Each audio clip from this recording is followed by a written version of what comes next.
This Rock Talk podcast recording is an interview and opinion product that is the property of rocksubculture.com, all rights reserved. Rocksubculture.com is not responsible for any statements or opinions expressed by the guests of this program.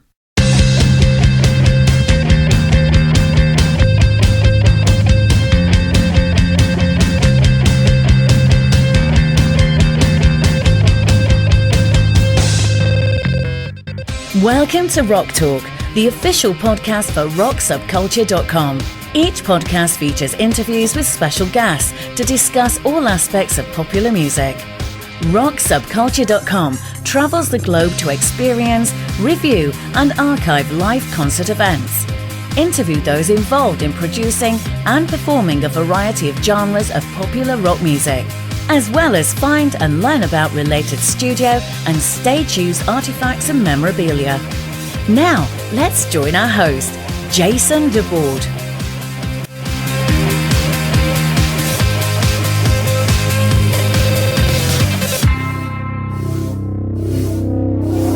Welcome to the show, and today my guest is Christian McAlhaney from Anberlin, and you're one of the two guitarists with the band. That's correct. So you guys have a pretty big week this week. I know your new album, Vital, comes out in the U.S. here tomorrow, and you guys are touring. So how are you feeling about this week? Pretty exciting, or? Yeah, it's feeling great. I mean, we're just excited. I mean, we've been sitting on this record since we finished it, for 5 months. So, I've just been excited to get it out and for everyone to hear it. We're just pretty proud of it and just very stoked on how it turned out. And yeah, we're on an amazing tour as well right now. So it's just been, all coming up aces. I've been listening to it on the K-Rock site because they put the whole thing out there on stream. I think it's a fantastic album. I've really enjoyed listening to it. How do you feel it's different from your past albums? Because I know there's a little bit more like maybe keyboards and synthesizer and maybe like a little bit more of the sort of loud, quiet, loud sort of theme going through it, where I think the different elements sort of have a bit more opportunity to stand out and breathe a little. Yeah. I think what's different is that I think collectively as a band, not that we didn't do this in the past, but this one just felt like collectively we really knew what we wanted to accomplish with this record. So it really helped in the writing process to kind of focus on the kinds of songs that we were trying to write. And I think we all kind of agreed when we looked around at the landscape of like this alternative world that there wasn't a lot of bands really bringing the rock. Yeah. Or, and we were just like, man, and Anberlin, we kind of look to like our live set too, is like when we play live, I mean, we have, so many songs, but generally the songs we play live are like the heavier rock songs. We love the energy. We love, performing kind of like the heavier Anberlin tracks. So we were like, let's put out a rockin' record, and take a lot of the elements that we had experimented with on, previous records and, put them all together. But let's make sure we, as a whole, have a pretty rock-centered record. Is there a particular song on the new album that you like the best? What to you is like the standout track? Right now, I really like playing Self-Starter just because I feel like it's just an onslaught from beginning to end. Even on like a musicianship side, like there's rarely a moment where I can just sit back and kind of like groove. It's just constantly moving and like it's a pretty intense song, and it's an intense one to play live too. So it's been really fun to be playing. I mean, we're all stoked to be playing new songs. I mean, you get, it's like your new kid. We dote on your newest kid. So, yeah.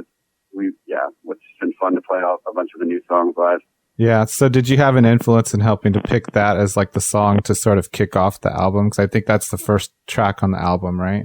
Yeah, it is. I think we just, obviously we discussed track listing. That's probably one of the longest discussions or arguments or whatever that we'll have as a band, is because, even there are songs that we left off the record or that are, B-sides or exclusive tracks, that aren't on the record itself, but on different versions. So, picking the track listing and picking which songs would actually make the record was like the most kind of intensive conversation. But as far as Self-Starter for the first song, we just felt like that kind of was a good representation of kind of the direction we went for the record, and kind of had elements of, you know, all the different things we were kind of like focusing on this record, electronics and all that kind of stuff. So yeah, and you know, overall, to me, it comes across as a very like uplifting, positive album, and particularly like some of the comparatively like slower or not as intense songs seem pretty positive. Like from a writing standpoint, what are some of the things that kind of influenced writing the music for this album? like musically, what would be some of the influences? Or just even in your lives or what's going on in the world, like what do you think really sort of gave this album kind of a direction and maybe some consistency within the songs themselves? I think as a whole, I mean, we all are pretty avid fans of music. So, we kind of keep up with what's going on in the music world and kind of what are the, new interesting things that are happening or cool artists, new artists or types of music or sounds that people are using or whatever. And I think we always, whether it even, from hip hop to, like death metal, it's like we listen to as a band a pretty broad scope of music collectively. And I think we all try and bring, these elements into the writing for Anberlin. And then, always when looking at this record, tried to wrap that all with the rock rapping, okay, here's this cool synth part or like this really awesome synth set sound that we're thinking of, how are we going to bring this back and turn it into a rock song if that's kind of the direction it feels like it's going. So lyrically, I mean, you probably have to ask Steven, but, he's definitely always influenced by, things in his own life or things that he's witnessing that are, happening in the world or, Right. They're always inspired by, whatever's going on in his life or other people's lives or experiences he's had or experiences other people have had. And now you guys have like a really dedicated fan base. Do you find it's challenging as artists to come up with the new work like this album? And is it in the back of your mind how fans might react? Or do you just, as artists, continue to evolve and just hope people like what you guys are enjoying making yourselves? I think it's a little bit of both. I mean, we always want to, you never want to put out the same record twice, but you also don't want to stray too far and kind of alienate, the fans that you've gained by being, Anberlin. So, I always hate it when a band, puts out two completely different records, or they put out a record and then, they write some bizarre, totally left field next record and then they Right. hear them talk about it and they're like, oh, well, we didn't really like that direction. And I was like, well, you wrote the songs, like you didn't like that sound. I don't like the wishy-washiness sometimes of bands, but, yeah, but I mean, so just to answer your question, you constantly want to push yourself as a musician. And I just, we as a band love writing songs. I mean, you got to love what you do. And it's, Right. The whole creative process is just an amazing thing to all of us, kind of making something out of nothing. It's a very gratifying thing to look back at the process and remember like, oh, well, I was here and I wrote this riff. And then to, when you're finishing up in the studio, you're hearing the final product and you're just like, oh my gosh, we just created something that wasn't there before. So, we're constantly writing and we definitely enjoy that process, but, we also keep the fans in mind as well. Like, you want to give them something they want to listen to. You don't want them to be like, where's the Anberlin that I knew and loved, Right. So I saw you guys in San Francisco on Friday with the Smashing Pumpkins, and that was an awesome concert. That was actually the first time I'd seen you live. How did that come about, touring with them? And I know you guys are pretty close to going on your own headlining tour for pretty much all of November too. So how did that come about, touring with the Smashing Pumpkins? I'm not really sure. It wasn't even really on, at least us, the guys in the band. Like we really didn't even that wasn't even on our radar. Like we'll constantly talk with our manager and our booking agent, like, oh, who's touring, or who should we, who would be optimal to go on, who would you guys like to go on tour with, or who, looking at bands that we would like to take out on tour. Smashing Pumpkins is one of those bands where you just never really, that's not really an option ever. So you just never really talk about it. So, I mean, it was kind of random. It was pretty random to us. I woke up to an email from our manager. I mean, originally we were supposed to be touring in the UK, and then we had those shows booked, and actually tickets were on sale. And kind of last minute, our manager emailed us and said, hey, we got this offer to open for the Smashing Pumpkins. He's like, I just wanted to double check with you guys if that's something you want to do. And we were like, unanimously, we were like, the answer to that question is always yes, Oh, yeah. Yeah, so it was pretty crazy. I mean, it's pretty surreal for me. If you would have told, 13-year-old me that I was going to be opening for the Smashing Pumpkins someday, I'd be like, what are you talking about? Yeah. Well, I think it's also a good opportunity just to give your band and your music some exposure just to, maybe some different people too. So absolutely. I know being in the audience, talking to some people, that it seemed like actually there was a lot of people that were there actually just for you, not even the Smashing Pumpkins, but there were also some people that weren't familiar with you. And then after your set, I kind of asked people around me what they thought, and people were really impressed. They wanted to go check out your albums and stuff. So it seemed like it was very well received. And like I said, it seemed like there's actually a lot of people that came there just to see you guys too. So, it seems like it was a win-win for you guys and the Smashing Pumpkins. Mission accomplished for sure. Yeah. So you guys have been around for about a decade. Who's your favorite band that you've toured with, or what's been your favorite tour that you guys have done? Oh man,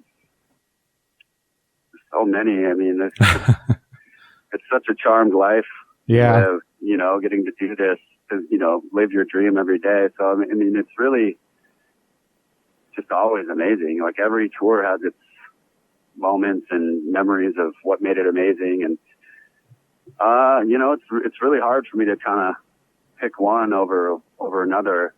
It's an ongoing experience of just traveling the world and meeting other bands and becoming friends with these people, and sharing all these sights and all these moments and amazing crowds, and it's all been pretty great. Yeah, so I guess a big benefit is just the ability to travel and kind of see the world. Do you have like a favorite city that you visited, or a favorite country that just really impressed you, that, kind of caught you off guard, maybe you weren't expecting to like it so much?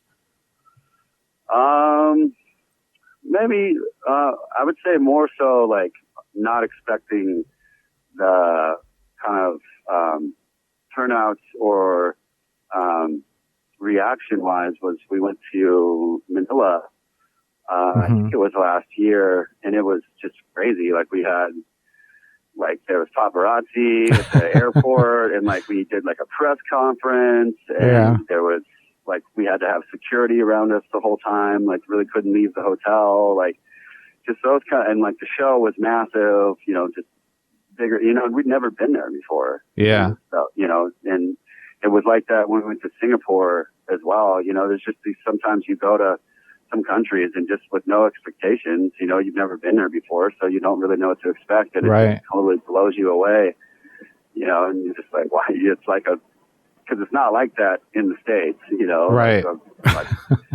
So, it was a rare experience for us to be like having to have like all these security guards around and not being able to walk around the town or whatever. Yeah. Since you've been, this is your 6th album, and you guys have been around and successful for quite some time. What are your thoughts on kind of the state of the music industry and a lot of the changes that have come about since you started the band, particularly with the internet and how people even get music?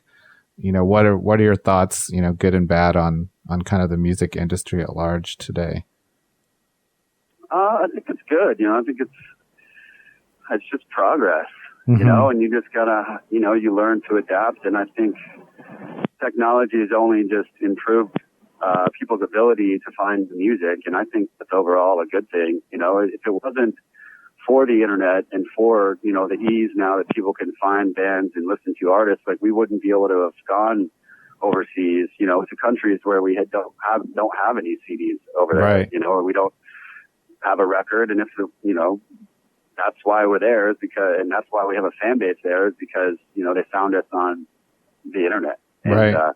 So I think it's been a good thing. I think labels are still, I think, on the business side of it, people are still trying to figure it out. And, I think it'll figure itself out. But, it's just like, it's in that interim period of a new technology and the business now trying to catch up to that.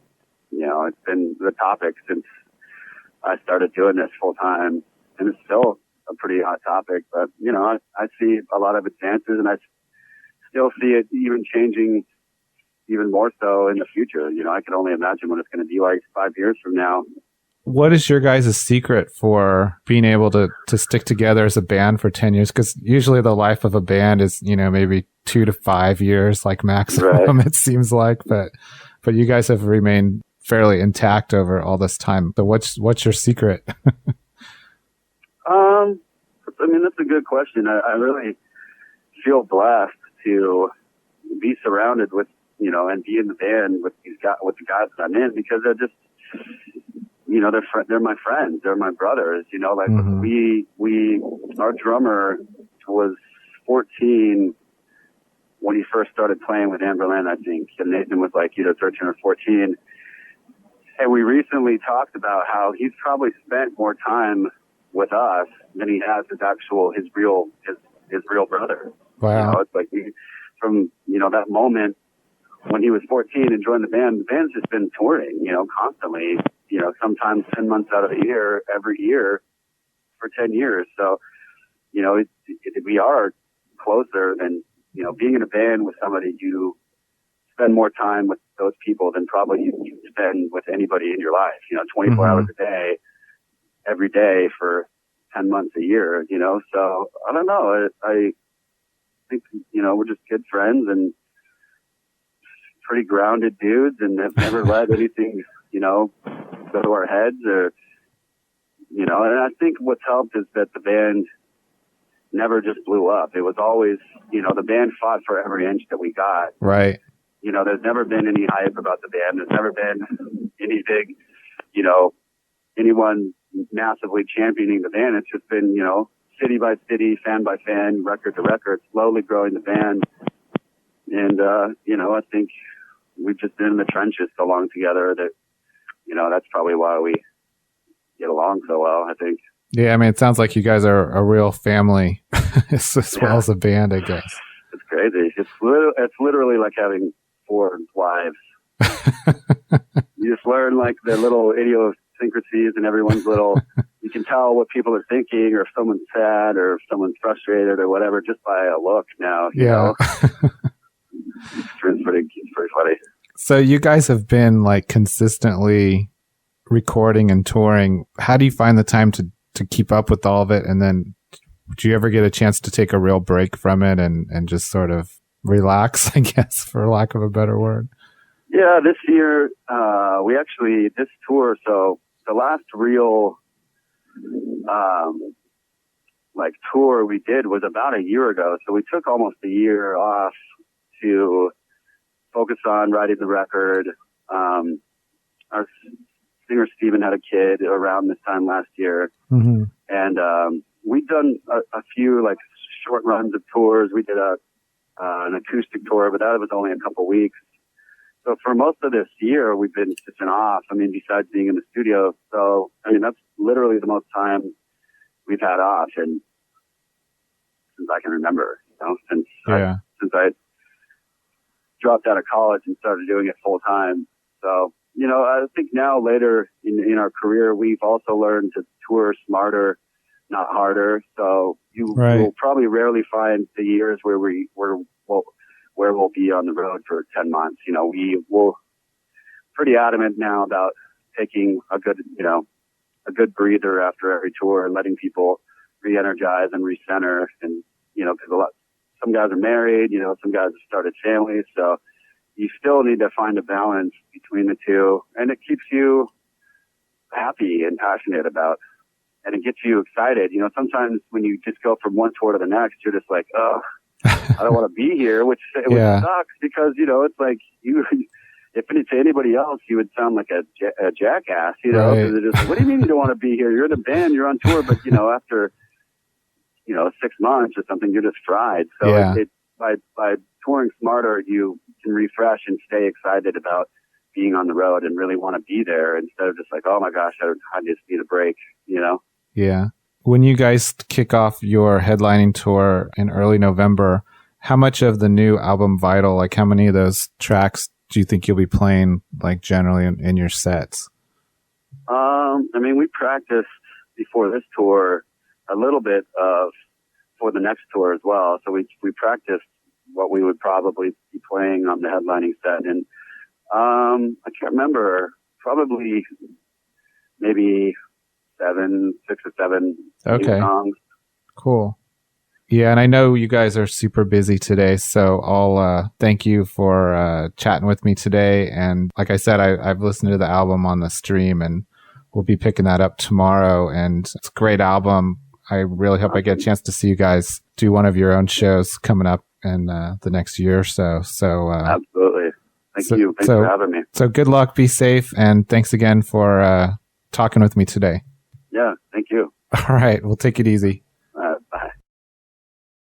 Thank you for listening to our program, Rock Talk. For the latest gig archives, articles, and features about popular music and concert events around the world, please visit us online at www.rocksubculture.com.